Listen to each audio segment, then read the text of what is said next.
காவிரி விவகாரத்தில் கர்நாடகா மற்றும் தமிழகத்தில் சட்டம் ஒழுங்கை நிலைநாட்ட கோரி தொடரப்பட்ட பொதுநல வழக்கு உச்சநீதிமன்றத்தில் இன்று விசாரணைக்கு வருகிறது. இது தொடர்பான கூடுதல் தகவல்களை டெல்லியில் உள்ள நமது செய்தியாளர் மதியழகனிடம் கேட்கலாம்.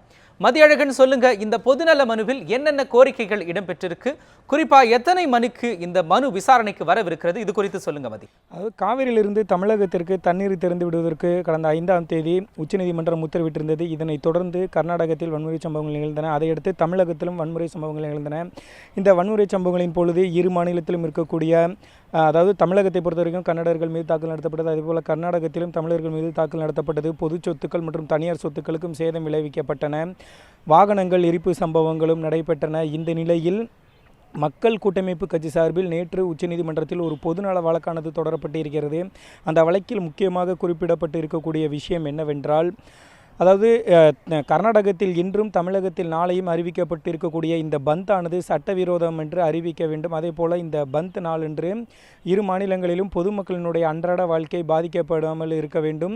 இரு மாநிலங்களும் தற்பொழுது ஏற்பட்டிருக்கக்கூடிய சட்டம் ஒழுங்கு விவகாரத்தில் உச்சநீதிமன்றம் தலையிட்டு சட்டம் ஒழுங்கை நிலைநாட்ட நடவடிக்கை எடுக்க வேண்டும். ஏற்கனவே நடைபெற்ற போராட்டங்களின் பொழுது சேதம் விளைவிக்கப்பட்ட சொத்துக்களுக்கு, அதாவது இழப்பு ஏற்பட்டவர்களுக்கு உரிய இழப்பீடு வழங்க உத்தரவிட வேண்டும். எதிர்காலத்திலும் இதுபோல வன்முறை சம்பவங்கள் நடைபெறாமல் தடுக்க உச்சநீதிமன்றம் தலையிட வேண்டும் என்பது உள்ளிட்ட பல்வேறு கோரிக்கைகள் அடங்கிய அந்த ஒரு மனுவானது தாக்கல் செய்யப்பட்டிருக்கிற இந்த மனு தாக்கல் செய்யப்படுவதற்கு முன்பாக இந்த கோரிக்கையை மனுதாரர் தரப்பில் மூத்த வழக்கறிஞர் அகர்வாலாம் தலைமை நீதிபதி TS தாக்கூரிடம் கோரிக்கையாக முன்வைத்தார். அந்த கோரிக்கையை ஏற்றுக்கொண்ட தாக்கூர் இது தொடர்பாக மனுவை தாக்கல் செய்யுமாறு இந்த மனுவானது நாளை, அதாவது இன்று இந்த காவிரி வழக்கை விசாரிக்கும் நீதிபதிகள் விசாரிப்பார்கள் என்றும் தெரிவித்திருந்தார் மோகன்ராஜ்.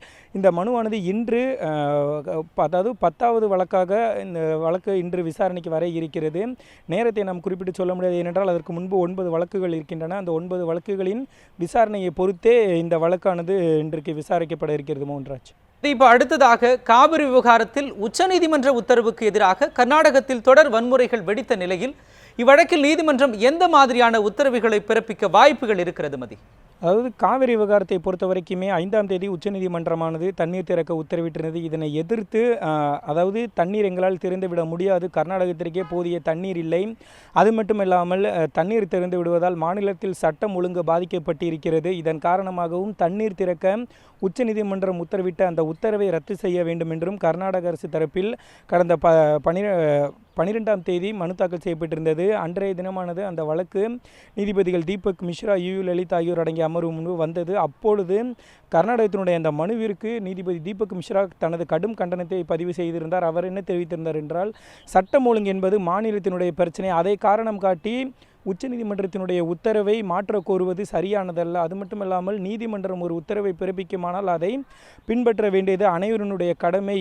இந்த கர்நாடகம் தாக்கல் செய்த மனுவானது மிக தவறு என்ற ஒரு தனது கண்டனத்தையும் தீபக் மிஸ்ரா பதிவு செய்திருந்தார். அதே நேரத்தில் அதைத் தொடர்ந்து தான் சட்டம் ஒழுங்கை இரு மாநில அரசுகளும் காக்க நடவடிக்கை எடுக்க வேண்டும் எனவும் அவர் ஏற்கனவே உத்தரவிட்டிருந்தார். இந்த நிலையில் தான் இந்த மனுவானது நேற்று தாக்கல் செய்யப்பட்டிருக்கிறது. இன்றும் நீதிபதிகள் தீபக் மிஸ்ரா, UU லலித் ஆகியோர் அடங்கிய அமர்வு முன்புதான் விசாரணைக்கு வருகிறது. நிச்சயமாக இந்த விவகாரத்தில் இன்று உச்சநீதிமன்றம் தனது தலையிட்டு நடவடிக்கை எடுக்கலாம் என எதிர்பார்க்கப்படுகிறது. மோகன்ராஜ், நன்றி மதி. இந்த வழக்கு குறித்ததான உங்களுடைய கூடுதல் தகவல்களுக்கு நன்றி மதி.